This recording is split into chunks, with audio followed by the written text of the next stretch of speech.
Good afternoon, everybody, and welcome to this, our next Advice Line Live event, a sibling perspective.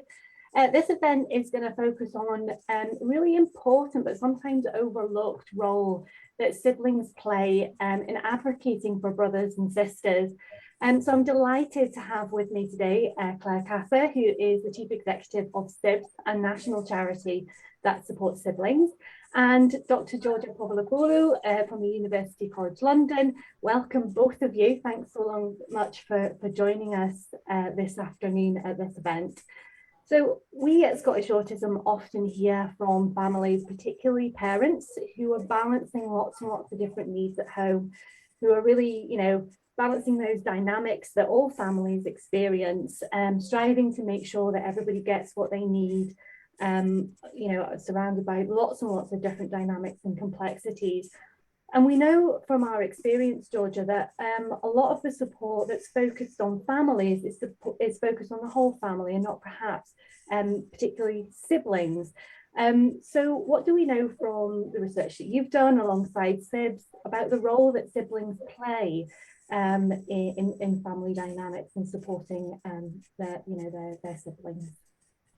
Thank you so much for this opportunity to be here with you today. Indeed, siblings have been overlooked in all aspects, including research, but the last 20 years, there is a very small, strong community of siblings researchers, and I'm trying to contribute to that as well. Siblings matter because they spend a great deal of time together, on average 40 minutes out of every hour when they are at home. And we do know that autistic people, at least 80% of autistic people have at least one brother or sister. So it does make sense to look at their lives, their adjustment, their needs, their experiences. Traditionally, research has been looked at siblings' lives from a tragedy perspective, a tragedy narrative, which talks a lot about what kind of problems am I going to have if I'm a brother or sister of an autistic person with or without learning disability. That tragedy narrative has not been confirmed.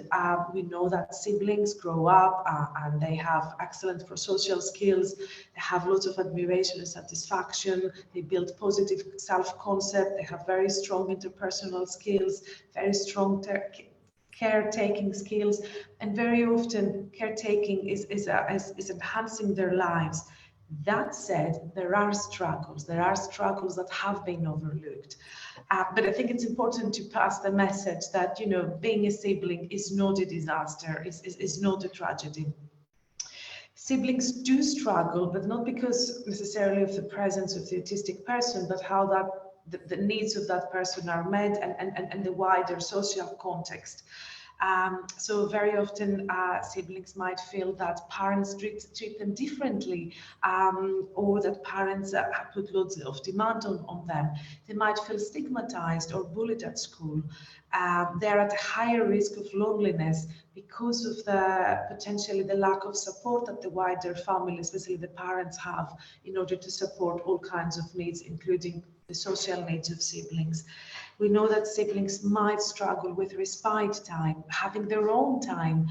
Very often they will have to respond to the many family needs. And there is very often, again, lack of social support to support with respite or other types of support. We know that siblings might be at risk of feeling lonely, feeling unheard, feeling misunderstood. They have a tsunami of feelings. They do feel love, and it's a key theme in my research with siblings. Love, shared feelings of enjoyment as well. There are conflicts they have to manage, and they might feel angry, and then they might feel guilty because they felt angry. So there is loads of emotions, and sometimes there's very little time in the family to process these things, because there might be lots of co-occurring conditions for the autistic person. Family might be dealing with sleep problems, with eating disorders, with epilepsy, and all these things are adding up. When we hear from siblings about what is it that they want is, first of all, they talk about their own lives and how empathetic and resourceful they are. They're very often experts on how to treat and support their brothers and sisters, their autistic brother and sister. They can be very stressed, anxious, and feeling uncertainty about the future. They might be very much not asking, have many worries or questions, but they might protect their parents by not asking them about the future. Very often they do challenge teachers, learning support assistants, even their parents, to accept the sensory differences of the brother and sister, and they come up with great ideas on dealing without conflict on a various of issues. And most importantly, siblings do model acceptance, do model inclusion in our communities. They talk about how they would like to feel more respected by professionals, especially across the lifespan, to be more involved, to feel safe to ask questions. Very often they are excluded from clinical conversations. Very often parents might struggle to communicate a diagnosis. Very often teachers might not be aware of what is it like to be a sibling, and what kind of effect this might have in everyday life. We know that some siblings might struggle with sleep. There might be night carers for the brothers and sisters, and that might have an impact on their morning attendance, or feeling tired at school, or not being able to complete homework. They need to feel included, they need to feel heard.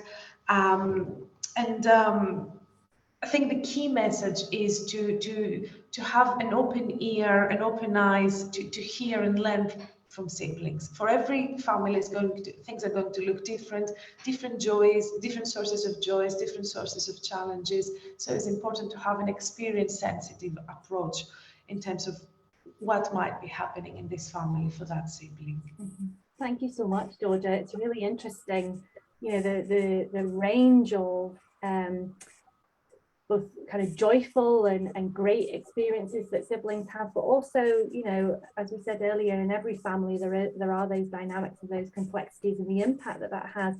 But I think, you know, it was a real sort of call to us all there, you know, let's listen to this group. Let's, you know, I think what you said there around, you know, they're sometimes, you know, experts, and we overlook that knowledge and expertise and that kind of sibling empathy that's co-occurring around that relationship as well. And you know, it's these are things that we hear reflected within our advice line as well, when families and individuals around an autistic person call us and say, you know, these are the experiences that I'm having, you know, and actually, you know, how do I balance all of that? I wonder though, around both autistic siblings, so what are their experiences? Because there must be some difference there, or not. The research will tell us. The research field has been monopolized by a key question. What is the psychological adjustment of neurotypical siblings when they grow up with a disabled brother or sister? And it does make sense. And results are very positive. There is a small percentage of people who might suffer from anxiety or depression, but these percentages are completely reversible with the right time. At the right time, if support comes, siblings can lead healthy and happy lives. When it comes to how disabled people experience, and in particular autistic people experience siblinghood, there is one study by Richard Hastings' team and one study that is under preparation in my team. And what we have found, there are some commonalities in both studies, is that siblings do appreciate all the support and the help that they're getting from their neurotypical brother or sister, but also themselves, they can be source of inspiration for the neurotypical siblings. They do consider animals as part of the wider family. They love sharing technology games. They do appreciate that their brother or sister knows them very well, knows what's their normal, knows their needs about stimming or sensory stimulation or sensory relaxation. They do often say that family life can be very noisy, very demanding. Very often they're not in a position of agency to choose. They love sharing adventure games together. I think it was, they really admire their brothers and sisters for how they stand up for them in the playground, in a queue, in the cinema, in different places. They recognize the constant advocacy role that they play in order to open ways for them to be included. The positive feelings, the love and the acceptance comes across both autistic and non-autistic siblings accounts. And I think that the autistic siblings in particular, they talk about how they are inspiring, but also being inspired when they share time at home with their siblings. Home with my brother or sister is a safe space. We know well each other. We can contain, we can manage conflicts, you know, we can develop our perspective taking through managing these conflicts. Autistic siblings also talk about their need to have their own free time, solitary play, solitary activities, focused interests that completely absorb them, and sometimes there's no space for my brother or sister there, and I might not be always able to communicate that.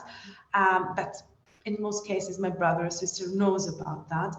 And then that sense of feeling safe and contained, the more they move into the community, for example, the school or the local community, the more the autistic siblings feel over worried about, for example, conflicts that might take place in the playground.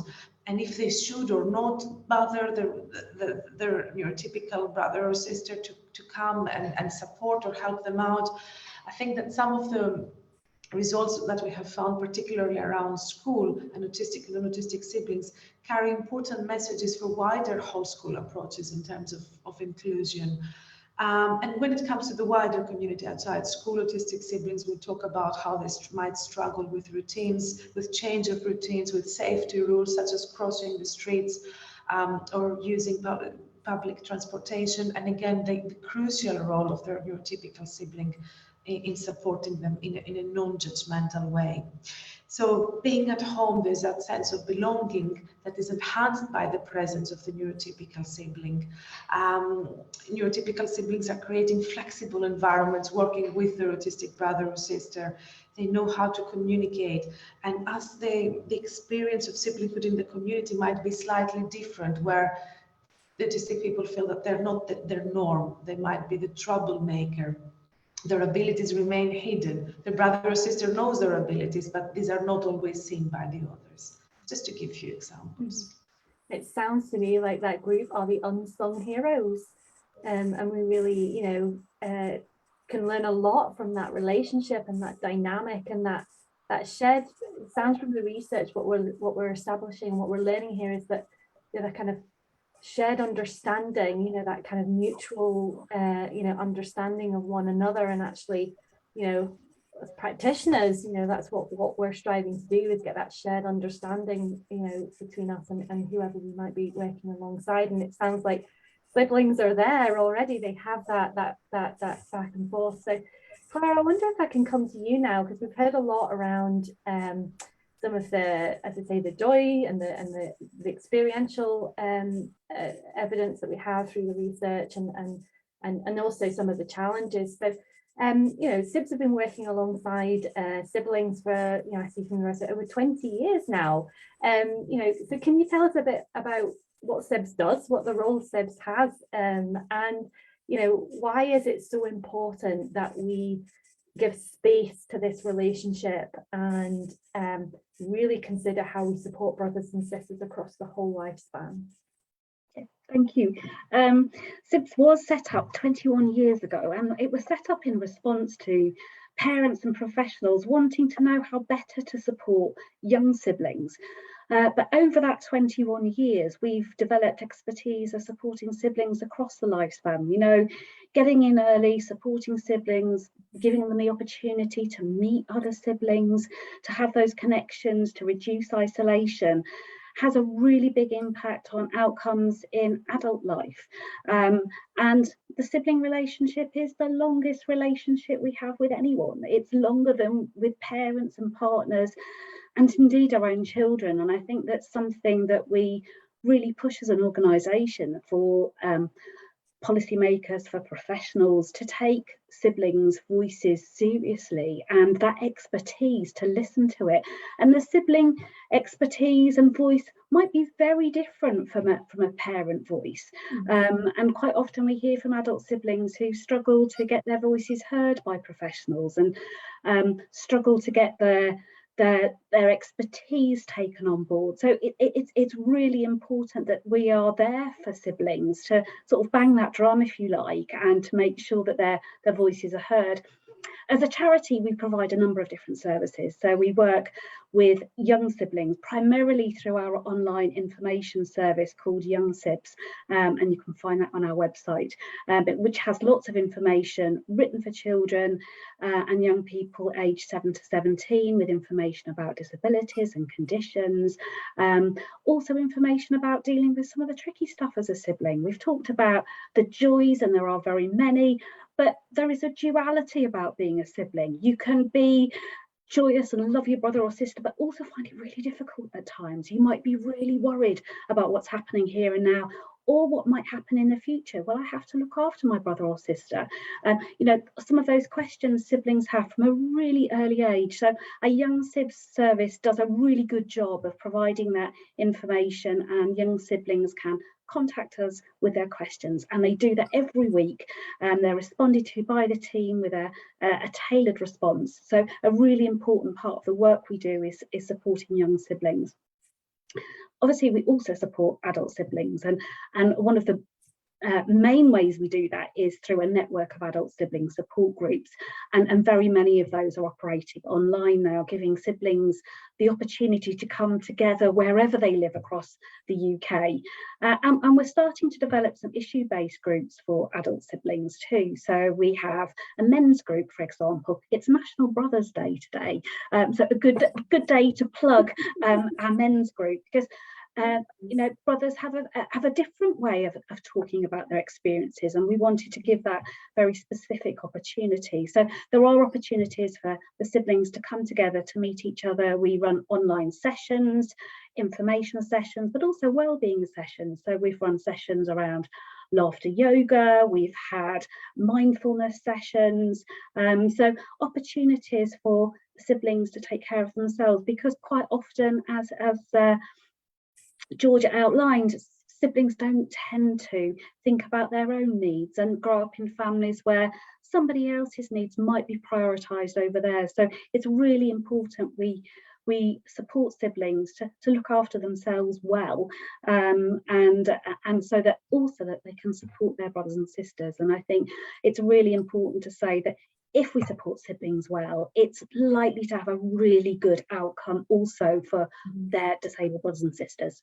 So if we're supporting families in that whole family approach way, outcomes are likely to be better for all. And just to quickly add on top of that, we also do some training and workshops, because again, we can't work with siblings in isolation, and we have to support those who work with siblings. So we work with professionals, we work with teachers, we work with professionals who want to set up a sibling support group, for example, for young siblings locally. And I think a big part of the work we do is in responding to parents who struggle to balance the needs of all of their children and worry about outcomes for siblings. So really important to focus on some of that work too. And I think, you know, going back to what Georgia was saying, you know, you know, that statistic around, you know, we think sort of around about 80% will have a sibling. 80% of individuals will have a sibling. So, you know, that's you know, if you think in sort of the national average size of family of, you know, 2 or 3 children, that's a lot of siblings. That's a lot of people who, you know, we need to be, you know, who are the greatest and biggest advocates, you know, for their autistic brother or sister. But, you know, to use a slightly, you know, clumsy analogy, you know, you've got to put your own life jacket on before you try and put somebody else's life jacket on, and we really need to be mindful. And I think, you know, I reflect on, you know, some of the things that, you know, I've been part of. And we talk about family-centered care, and that usually leads us down a pathway of thinking about support for parents and carers. But actually, we also have a group, quite a large group here, who, you know, are doing sounds like some absolutely brilliant, you know, work, if you like to say that, on behalf of their siblings. But making sure that we are giving space and giving time for them to explore, you know, that, you know, sibling relationships are tricky, family relationships are tricky. Every family relationship will have its ups and downs, but making sure that, you know, that they have that layer of support there to help navigate through that. One of the things you said, Claire, that really resonated with me is we quite often through our advice line hear from older siblings who are maybe starting, you know, where, you know, parents or guardians are at that space where they're starting to think about what happens after them.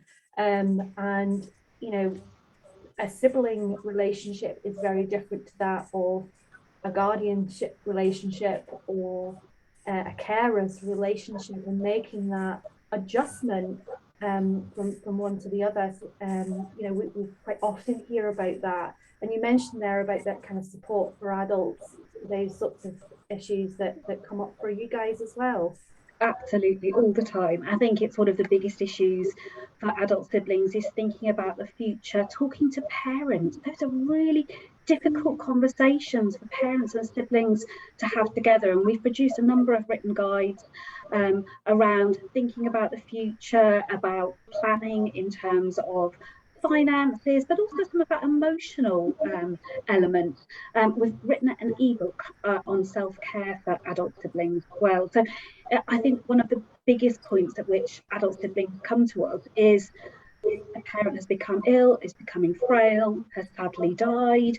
You know, what do we do? And suddenly thrust into this world of health and social care and not knowing how to navigate the system. So absolutely, we provide information and support, but yeah, having the opportunity for siblings to come together and share some of that with each other is absolutely vital. And you know, there isn't nobody that can support you better than another sibling who has gone down that path and has navigated some of those tricky things. And I think that as siblings we change roles throughout our lives as well, and it undulates. You know, at certain points we might be a main carer, we might be involved at a distance for a brother or sister, and I think sometimes that difficulty for siblings is in not seeing themselves as carers necessarily. I'm a brother or a sister, but actually they are often, you know, being vigilant from a distance, checking out, you know, calling in, dealing with meetings, dealing with lots of things that, and struggling to do that alongside bringing up their own families, you know, having a career, perhaps studying, having other responsibilities. And I think that's the difficulty for siblings is juggling all of those roles at the same time. And I think even further underlines George's point earlier around if we get that support in place for siblings at a young age and recognize what they need, that they, you know, we can then make sure that should they choose to be on that path of becoming a carer, you know, later on, or taking over those responsibilities from parents, that they're better prepared. And, you know, we talk a lot in the field about being prepared for things. And, you know, we need to think of that bit as well. And I think I'm going to have a quick check of the questions while Georgia comes in there. Can I just add to that as well? It's also about choice. And siblings have a choice about the role that they play in the lives of their brothers and sisters. And as an organisation, we strongly advocate that. And of course, we support siblings wherever they are on that journey. And some will take on that full-time care role, others won't. And that relationship might be complex for some siblings. So I think it's really important that we talk about choice. Absolutely. And just to add to that point, I think that siblings are prepared, very often are prepared, and of course with right support they get there even more emancipated. But very often the services are not prepared. So we know, unfortunately, there are still autistic people who, when they struggle with mental health, might get stuck in inpatient units. Your mom or dad might not be alive when you're 50 or 60 and you're in inpatient care. So you have your brother or sister who are very able, who know you, who get you, and very able to talk about your needs. And but the professionals might never call them in. You're at your 60s or 70s, and they might still say, does a disabled person still have a mom or dad around so I can ask for information? So there's something about siblings to be recognized in both agency and vulnerability positions. And all of this change across the lifespan. For many people will recognize siblings, if they do, as young people who might have conflicts. But actually, there is so much complexity dealing with healthcare, with the law across the lifespan, around financial issues. And this kind of information is really hard to access. And this is where SIBS is making a real change. Again, SIBS is running by siblings, with siblings, for siblings. And I think it's that insider perspective that makes all the difference. Absolutely. I'm just picking up just a couple of comments actually really from underneath the event today, just saying how that, we've got Elsa here saying that, having that knowledge and understanding of autism and that knowledge of her sibling, I think it's a sister, is able, she's been able now to support that sister along the diagnostic pathway, about recognizing for herself actually, and maybe some difference in the way that she's sort of interacting and processing the world. And another comment here around, I think, this is just my daughter has autism, and recently my husband has also been diagnosed as well. And I think that kind of family sort of recognition and understanding, and actually, having, goes back to George's earlier point, doesn't it?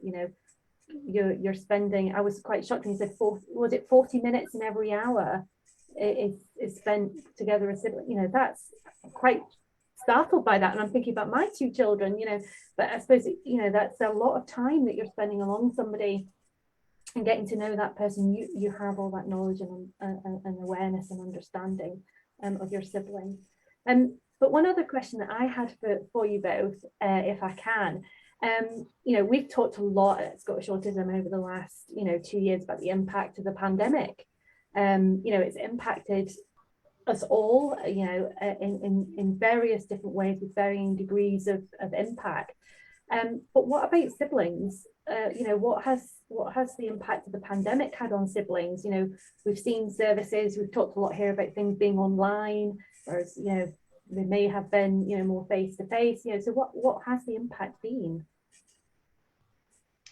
Yes, Claire, through SIBS, with me at UCL, we did around 2 surveys. We had hundreds of families, almost 800 families taking part.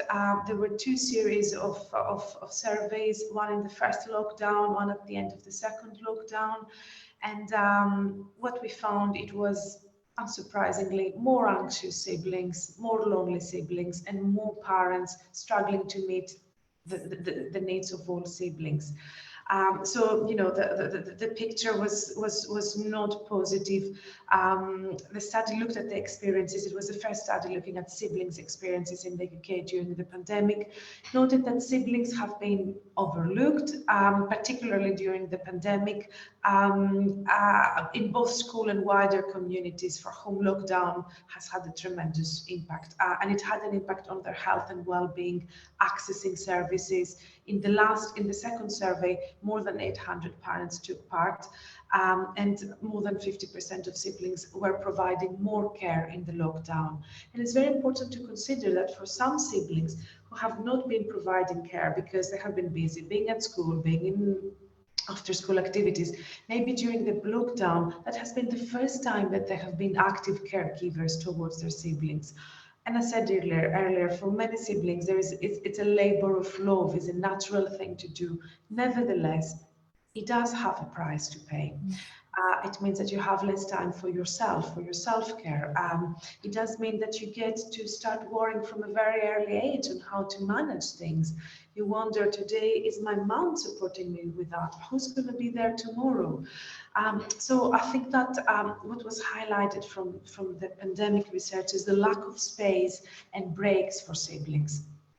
There were no resources to support parents so that siblings can get that very essential space for their well-being, to connect with others, lots of difficulties managing at times for some autistic people, pandemic, worked well, lockdowns worked well, it took off some pressure. For some others, they didn't have access to support they needed, and that might had an effect on behaviors of concern. And then these behaviors of concern might had an impact as well to siblings at times who had to manage their brothers or sisters in very high arousal, not controlling their emotions. There's a number of, I don't know if Claire, would you like to add anything to that?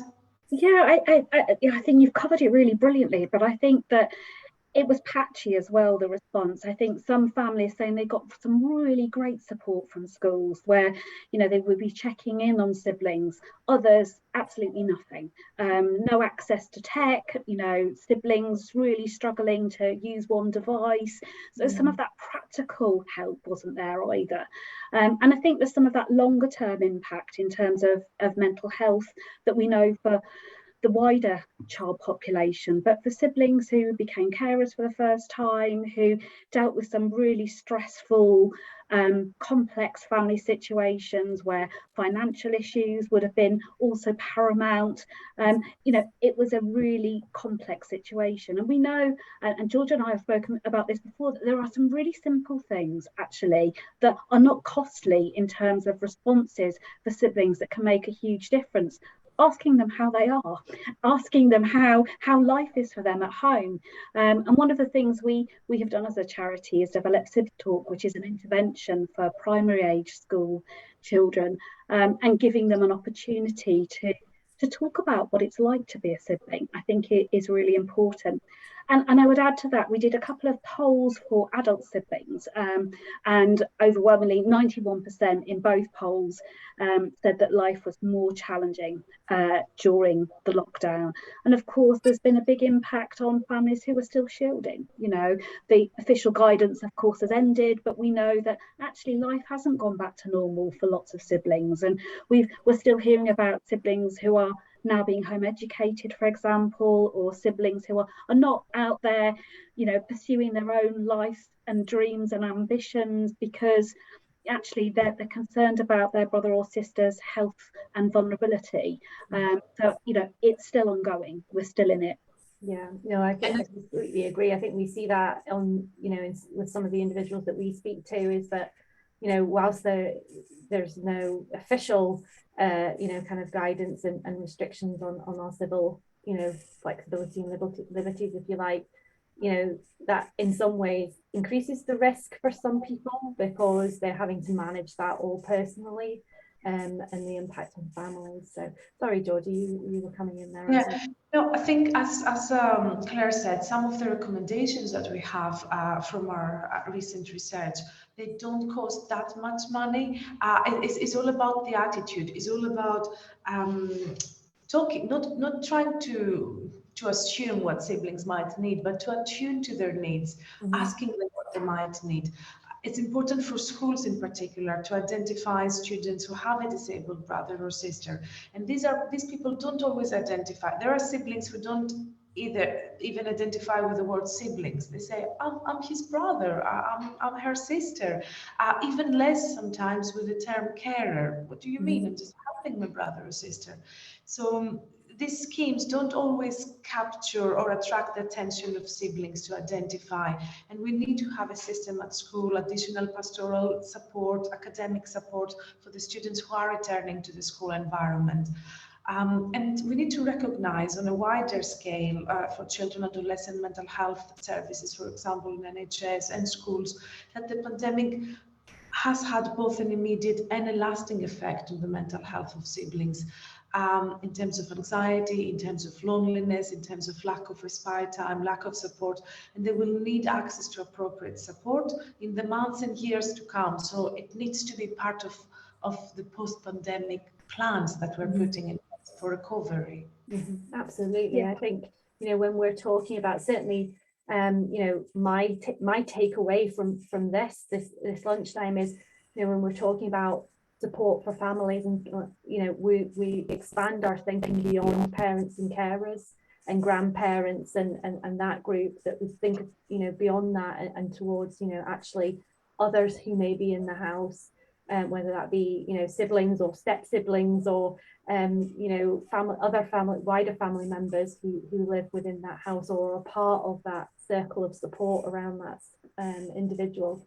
And that's certainly, you know, one of my key takeaways. And I think, you know, certainly listening to you guys, that's where we need to be thinking more around actually, how do we support, you know, those siblings throughout the lifespan.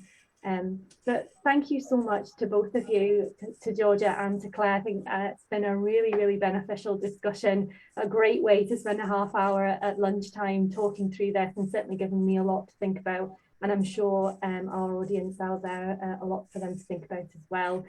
So thank you both again for joining us this lunchtime. And thanks to everybody for joining us who's been able to join online, join us live. You can catch up, you can watch it again. So if you see it on your timeline and think, oh, I know somebody who might benefit from that event, share it with them and they can watch it again at a time that suits them. And do keep your eyes peeled on our social media channels for details of our upcoming events and how you can get involved with those. But again, Georgia, Claire, thank you so much for your time at this lunchtime, and thanks to all of you. Bye.